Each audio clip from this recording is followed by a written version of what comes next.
Hey everybody, welcome back to Q-Tips. We are the Video Store Junkies, and we are back once again to bring you a few selections to watch over the weekend on streaming. And we're going to get right into this, and I will throw it to Bill. Oh, that was a surprise. Well, so I'm talking about two films from PRC, which is Producers Releasing Corporation. Oh, there's an exciting title for your movie making conglomerate. There's Universal, Paramount, United Artists, Producers Releasing Corporation. That sounds like some pretty sorry stuff, and indeed it was. Now, this was a real Hollywood studio in Hollywood, but they were by far the poorest of the bunch. They were on what they called Poverty Row, which was not like sarcastic or anything. Their films seldom cost over $10,000 or so. Okay, yeah, this is back in the day. They were around from 1939 to 1947. $10,000 went a long way back then, but that was still pretty damn cheap.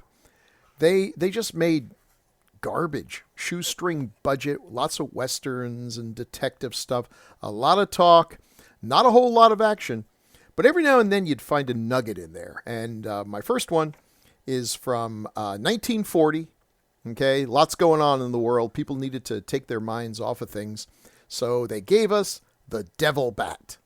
The Devil Bat, yes sirree. It's got Bela Lugosi. Now this is just a few short years after Dracula, and hard times hit pretty hard. People tend to forget Bela was fairly old when fame and fortune came his way, and he just did not have a lot of time to capitalize it. Never really learned the language that much. I love his accent and everything, but it kind of limited what he could do. And by 1940, what he could do was poverty movies like this. But man, what a plot. He's a supposedly kindly country doctor who dabbles in chemicals and electro research. He's got some Frankenstein stuff in the back, which he uses to make bats grow, because that's what you do, Right, make bats grow. And the cool thing is, man, this has got some great social commentary. He has invented formulas for aftershave that he gives to the local, I don't know, aftershave company. And they've gotten rich on his stuff, and he is secretly incredibly bitter about it. And it opens with them giving him like a check for $5,000, which I know sounds pretty paltry, but thanks to ChatGPT, I figured out that was worth about $60,000 back then.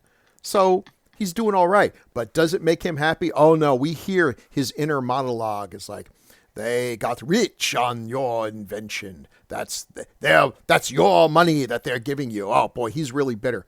So he does what anyone does in that situation. He invents a new aftershave that makes his giant bats. I mean, it's amazing how this all worked out. His giant bats go after people. And I just want to say, Lugosi is absolutely fantastic. This is one of the most quotable things ever. I listen to this and I just want to, look at you. Once you were as small as your companions, but now... Oh, it's great. Just great. And so he sends this bat to go out, and the flying bat stuff is pretty good, but they kind of ruin it by having it scream. And it's obviously a human scream. It's just one step above someone, going, caw, caw, and it rips their throats out. It's directed by Gene Yarbrough, who I'd never heard of this guy. And then I looked up 132 credits. Wow. Yeah. Now, okay. King of the Zombies. So's your Aunt Emma. Hiya Sailor. And here come the co-eds. So basically back in the 1930s, legit B movies sounded like porn titles. They could totally do that. Also, Top Sergeant Mulligan. So, gay porn title. And he directed every episode of the Abbott and Costello TV show. So the man had a good credit. He had a lot of good stuff and everything. But I love this movie. It's about an hour long. It moves quickly. It's a lot of talk, but it's punctuated by Lugosi chewing up the scenery, killing these people, and the bat running around. And you don't care anything about the folks here who's he gets his vengeance on and everything. But boy, this is just fun stuff. And it was one of the most successful movies that PRC ever made. So I will send this right over to Paul. Why, thank you, Bill. Well, by the way, I'm sorry. This is on. I meant to mention Devil Bat is on. Where would they show a movie like this? I don't know. Could it be Tubi? Yes, Tubi, Roku channel. It's on every one of those 12 million movies for $1 that you buy at the store around Halloween. It's in the public domain. It's the whole thing, the whole kit and caboodle's on YouTube. It's been riff traxed and all kinds of stuff. It's not hard to find. If you can't find The Devil Bat, you're just not looking. Sorry, Paul. Back to you. That's okay. That's all right. Well, my theme this week actually ties into Tubi because it's films from the 1970s that feature George Kennedy, airplanes, and are on Tubi. So my first selection is actually four selections. Wow. We've got, it's the Airport franchise.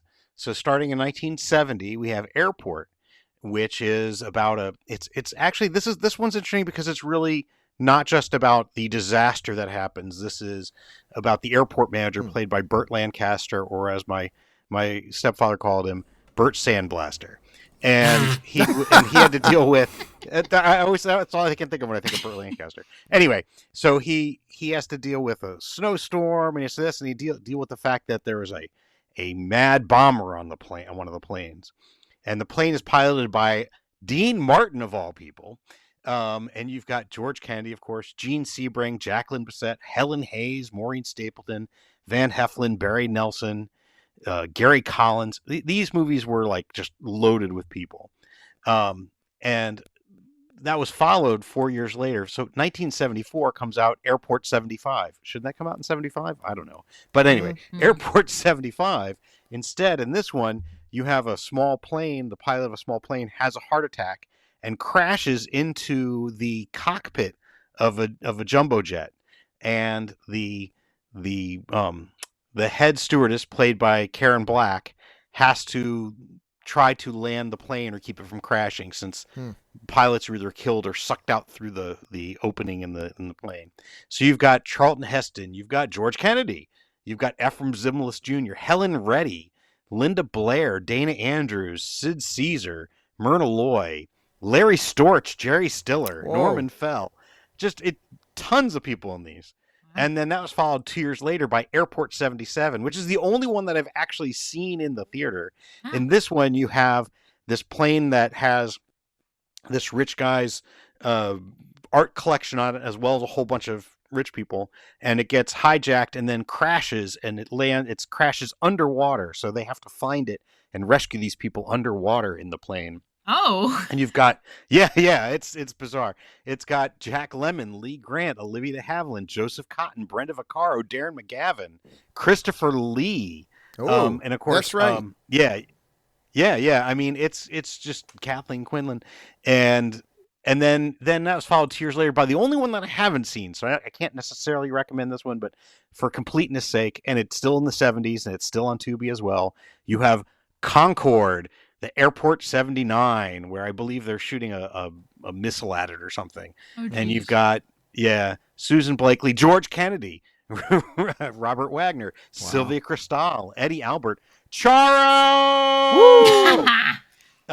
John Davidson, Cicely Tyson, Martha Ray, Jimmy J.J. Walker, David Warner, Avery Schreiber, Sybil Danning. Again, these things were loaded with people. Are these good films? Yeah, no. Are they entertaining? Yes. They're definitely of their era. They're fun. They are just these.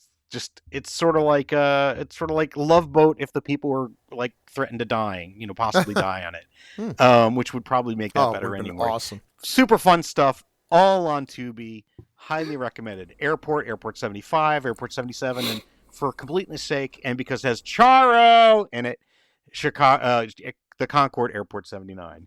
And speaking of people who are I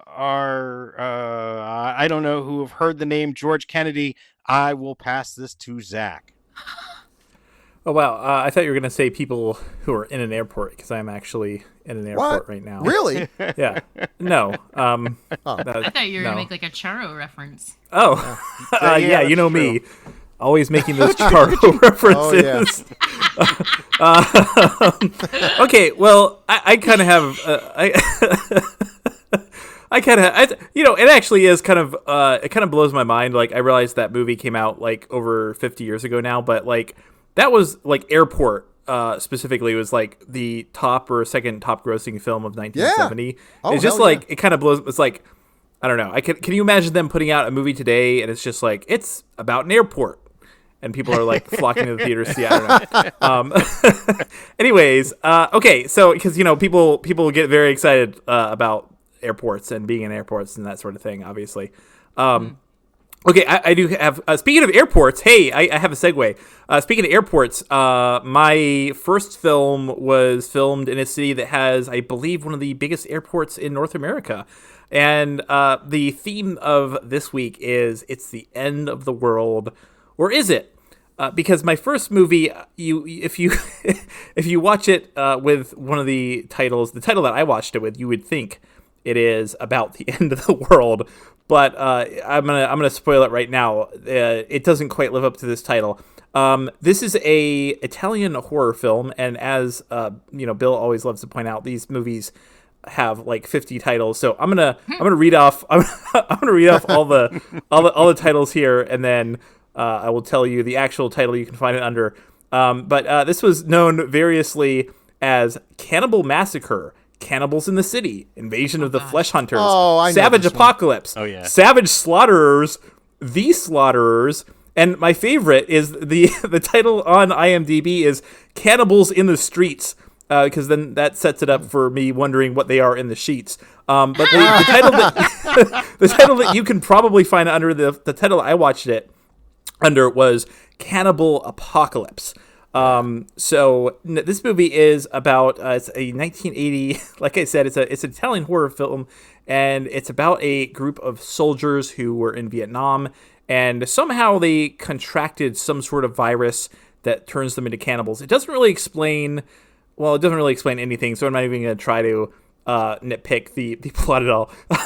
The only person you've probably seen in this movie is John Saxon, who tries to, he gives it his all. John Saxon, he was a pro, he was a working actor, and he's obviously doing his best in this movie. Not given a whole lot to work with here, but I don't know. This is a very strange movie. It's one of those movies. I'm not recommending it because it's great. I'm recommending it because it's kind of fun to watch if you're into this sort of thing.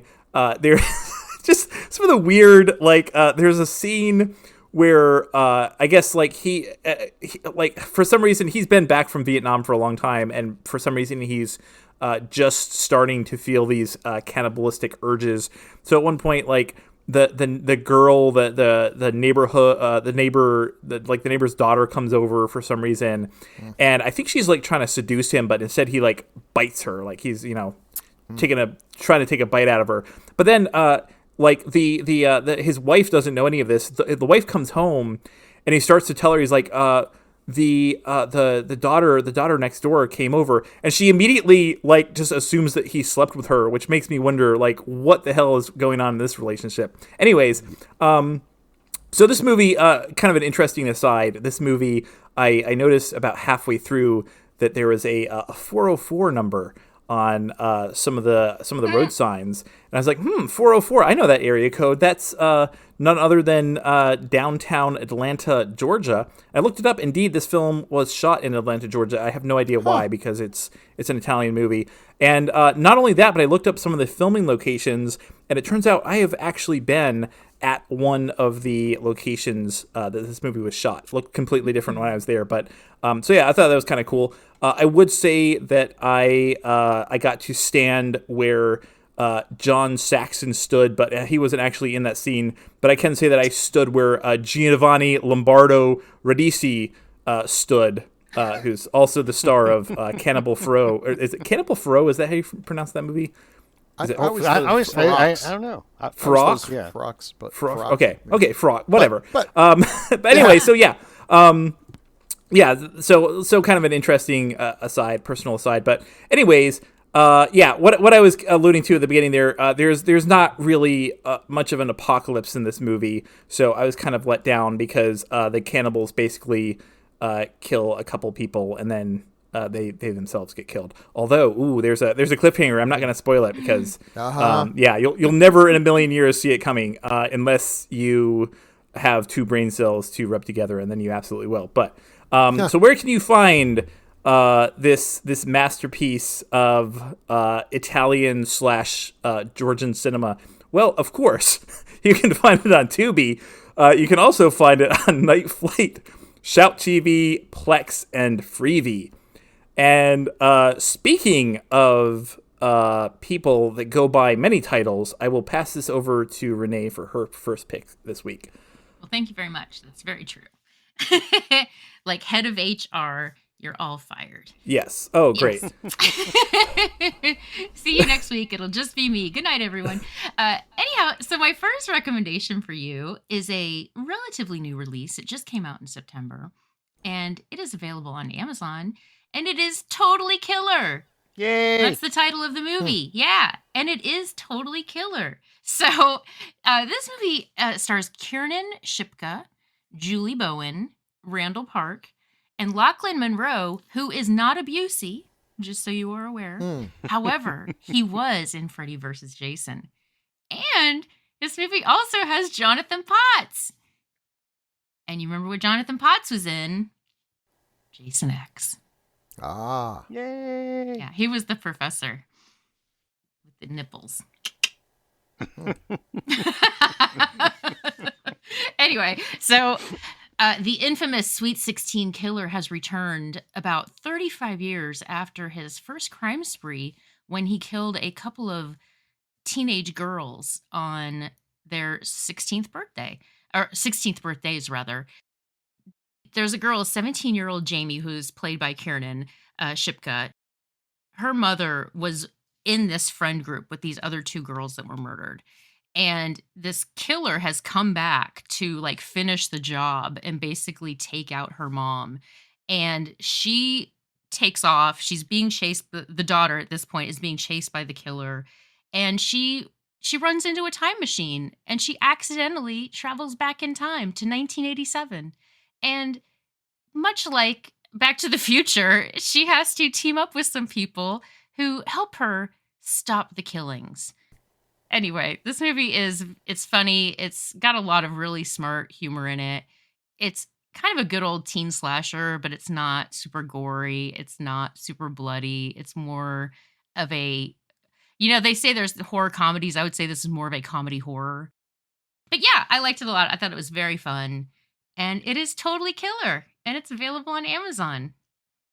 And I will pass this back over to you, Bill. Why, thank you. Hey, I just wanted to mention Cannibal Apocalypse. We did this on one of the Decades of Horror shows, and probably Decades of Horror of the 1970s, because otherwise it wouldn't make sense. And one of the little bits that we found out about it was that John Saxon, when he read the script, was under the impression that the cannibalism was a metaphor. Yes. Yes. And then he gets to Italy, and there he's seeing like people bringing out trays full of body parts, and he's like, oh no. But he gave it his all. I gotta say though, like he obviously didn't read the script too closely because there's a lot of like literal cannibalism here, and I don't know how he mistook that for a metaphor. I don't know. Maybe it was in Italian and he doesn't speak Italian. Oh, there you go. People trust their agents more than they probably should. He put it through an early version of ChatGPT and it spit out something totally inaccurate. Not everyone has Christopher Lee's agent. A lot of people just have someone who's smoking cigarettes by the carton load and just looking to get that sweet, sweet 10% kickback for anything. Suddenly you're in Caligula. You're like, what the hell? Well, we're still with PRC. And so I told you all about Devil Bat, about the bitter scientist who makes a giant bat that goes after a particular aftershave lotion to tear out the throats of his enemies. All right. Well, 6 years later, PRC is now in its last legs. And we finally get the sequel, Devil Bat's Daughter. Ooh. Yeah. Ooh. Devil Bat's Daughter, directed by Frank Whisper. Wisber, Whisper. Hey, that's kind of cool. He did not have 132 credits to his name. But I don't think too many people can say this with pride. He did win the 1935 Mussolini Cup for Best Foreign Film. Ooh. And I'm sure that Wow. was on a Yeah. very prominent place on his banister. Yeah. The Mussolini Cup. Well, 1935. Who knew? Everyone who was paying attention knew. Anyway, so this one is totally different. I mean, man, why they waited 6 years to make a sequel and why they made this sequel, I don't know. It's about, well, it's supposed to be a mystery, but you figure out real early on that it's about a psychiatrist who is making his patient, who is Devil Bat's actual daughter, believe that she has inherited her dad's murderous impulses. This is so he can kill his wealthy wife and get all her money and blame it on Devil Bat's daughter. But his stepson is kind of on to him, and also he's falling in love with the daughter of the Devil Bat. And in a happy ending, they reveal his big plot and everything, figure out some way to trick him, and he gets shot, and he confesses with his dying breath, "Forgive me, yeah, fuck yeah, get out of here." But here's the thing. Not only is she exonerated, it turns out that her father was set up, that he really wasn't the bad guy that everyone thinks he was. So it's a totally happy ending. And I just want to say, horse shit. I have watched The Devil Bat about 11 times. This man is more guilty than any guilty person in the history of guilty people. I saw him commit the crime. I saw him monologuing, because he talks to his bats all the time, about why he's committing the crime. And just to put the cherry on top of a guilty cake, I heard his thoughts, his inner thoughts, the envy, the bitterness, the contempt that he had, the glee, the absolute Bela Lugosi glee he had on his face every time his bat killed someone. Guilty, guilty, guilty, guilty on a cosmic scale. I cannot believe that they tried to pull this on us, like our memories are that short. This is a disgrace to the good name of Devil Bat. I don't know. These movies tend to be like the B film on a ticket, and I don't know what this one went out with, but it should have been Gaslight, because this is the most gaslighting film that has ever been made. You will think, am I crazy? Did I dream that I saw a Bela Lugosi movie where he was obviously using bats to kill people? No. I'm like, why? Why'd you do this? Why would you piss on your own successful film? Anyway, this one's kind of hard to find, really. Oh, it's not very good. It is not as good as Devil Bat. The best parts of it is when she's having flashbacks, when she's dreaming, and she's dreaming scenes of her father killing people with his giant bat, because that's what he actually did. But I guess we're supposed to think it's just post-hypnotic suggestion from this, this stupid psychiatrist. You can find it on YouTube, because I'm pretty sure it's in the public domain. And this is when PRC, I mean, the days of those glorious $10,000 budgets were kind of in the past now. They were cutting it down to the bone. So this is real talky. But, hey, it's just the two together. Oh, my God. Just watch Devil Bat and then watch this and just like, oh, man, you must think I was born yesterday. So I will send this right on over to someone who would never lie to you. And that's Paul. Why, thank you, Bill. Well, I'm not going to lie. My next film, again, is from the 1970s, featuring George Kennedy, and involves an airplane. In this one, George Kennedy is on an airplane with a group of people flying over the Himalayas, and it crashes in the Himalayas, and they're stuck, and then they're rescued by inhabitants of the mystical Valley of Shangri-La. That's right. This is 1973's Lost Horizon, the musical remake of the 1937 Frank Capra film. Man, okay, this is definitely not a good film, but there's something about it that just, maybe because I saw it too much as a kid. It's also did I mention it's a musical with music by Burt Bacharach and Hal David, but from like the very end of their the very end of their working relationship. So, yeah. Oh, my God. So this has Peter Finch, Liv Ullmann, Sally Kellerman, George Kennedy, Olivia Hussey, Michael York, Bobby Van, Charles Boyer, John Gielgud as Chang. Yeah, no, this film isn't problematic at all. Whoops. But yeah, so you have these people who end these westerns end up in the mystical valley of Shangri-La, where it's this utopian, Buddhist, slash mystical, place. Yeah, Oh. it's a long film, but there's something about it. I do not know why. Maybe because again, I watched it too much as a kid, or maybe my dad played the soundtrack of it a little too much. I don't know. I don't know if it's because of the Mad Magazine parody of it that I read. I'm not Mhm. sure.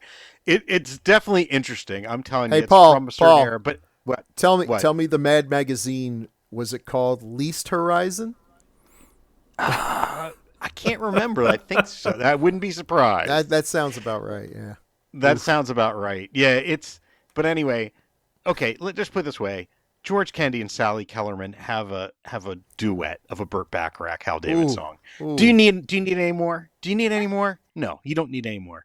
I'm telling you, it's definitely something Wait, special, wait a minute. and- Are you Paul Cardullo lambasting the golden throat of George Kennedy? Are you, of Not at all all. That's people? what I'm saying. I'm saying Oh, it's got okay. George Kennedy and Sally Kellerman doing a duet. Oh, and you got think that's a Liv good Ullmann. thing? That explains a lot. It's got Liv Ullmann singing "The World Is a Circle."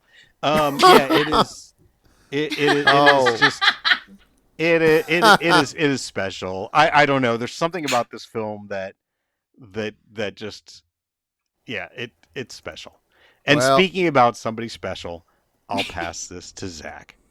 Oh, thank you, Paul. Well, will we assume know you we mean know that- what he's going to sing on the way out of this episode. Yeah, I thought we had ended that, but I feel like it's about to make a very special comeback. Okay, so the second film in my "It's the End of the World" or "Is It" series here is actually one of my favorite films of all time, and I'm not kidding. This is a top 5 film for me that for a long time I wanted to recommend it. I couldn't because it was not on streaming, but I just happened to look today, and it is actually, thanks to our good friends at Tubi, of course, it is actually now available to watch. So I'm going to recommend this film, and I don't usually recommend films with romantic subplots or undertones, but to me, this is actually one of the most romantic films ever made. And so you might think that's a little bit off character for me, but let me just tell you a little bit about this movie. So this is the story of a young man played by Anthony Edwards. Oh, who no. meets, yeah. Oh, who meets no. Sorry. who meets Go on. a young woman played by Mare Winningham, and it's adorable. It's absolutely adorable from the start because they meet in a natural history museum, which I think is just truly romantic. And they hit it off, and they decide, they start seeing each other, and Anthony Edwards' character is going to go see Mare Winningham when she gets off her shift at the diner. Unfortunately, the power in his building goes out, and he shows up late. And he's trying to find out, if she's still around, see if he can get her phone number. And then he goes outside, and the payphone outside of the diner rings, and he picks it up, and it's a man claiming to be in a nuclear missile silo somewhere in Middle America, and he claims that he's trying to reach his dad because they just launched all of their nukes. And obviously, this movie was made in 1988, I should mention. So anyways, the rest of the movie is Anthony Edwards trying to get to Mare Winningham. And also, throughout the entire movie, you don't know whether the world is actually about to end or it was just some sort of prank. But it starts immediately. It starts spiraling, and pretty much every minute, more and more people are panicking and thinking that the world's about to end. You got Anthony Edwards, Mare Winningham. That's a Winningham combination, if you know what I mean, already. But you also got a bunch of other great actors and actresses in this one. You got Mykelti Williamson, which you may not know the name. This was about 6 years before he would become very famous for playing Bubba in a little movie called Forrest Gump you may have heard of. It's also got a bunch of other, it's them. You got Kurt Fuller, Denise Crosby, Earl Bowen, just lots of Brian Thompson, lots of great actors you might recognize.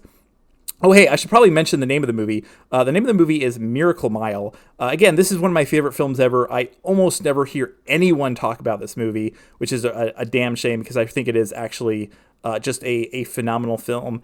The guy who made it, Steve DeJohnette, he wrote and directed it. He only actually made 2 feature films. I think he went on and directed some TV. He has some interesting writing credits too. He wrote an episode of The X-Files, and he also wrote a little movie called Strange Brew. So kind of an interesting career this guy had. But anyways, so yeah, this one, Miracle Mile, is on Tubi and Pluto TV, and it is an absolute delight. It's one of my favorite movies ever.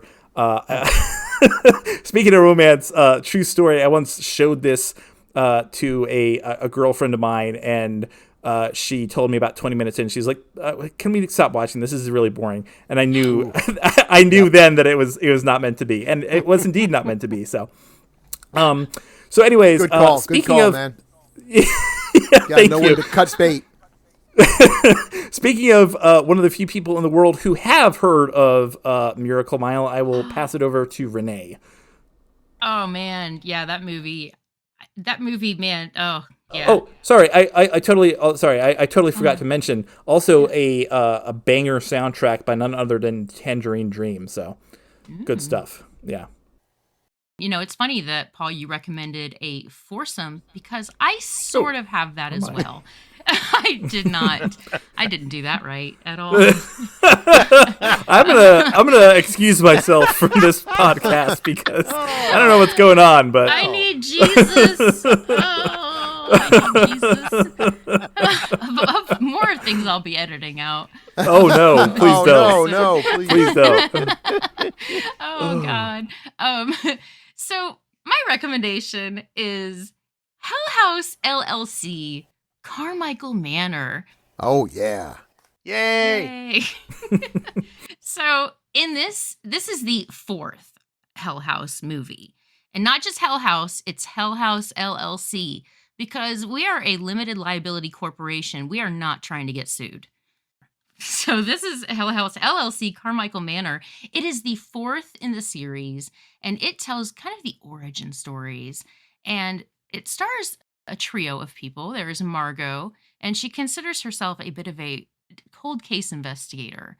And she has brought along her partner, Rebecca, who is not a cold case investigator. She is just a very supportive partner. And Margot's brother, Chase, has joined them to investigate the murders of the Carmichael family that happened in the late 80s. And there's a lot of mystery surrounding these murders. It was a very bloody crime scene, but there was no survivors found at the crime scene and no obvious signs that they left the crime scene. There was snow all over the ground. There was no footprints, no blood, no nothing. It was very bizarre. And ultimately, much like the Hell House LLC movies, this is a found footage movie. So subsequently, this trio of people were never seen again. And I really enjoy these movies so much.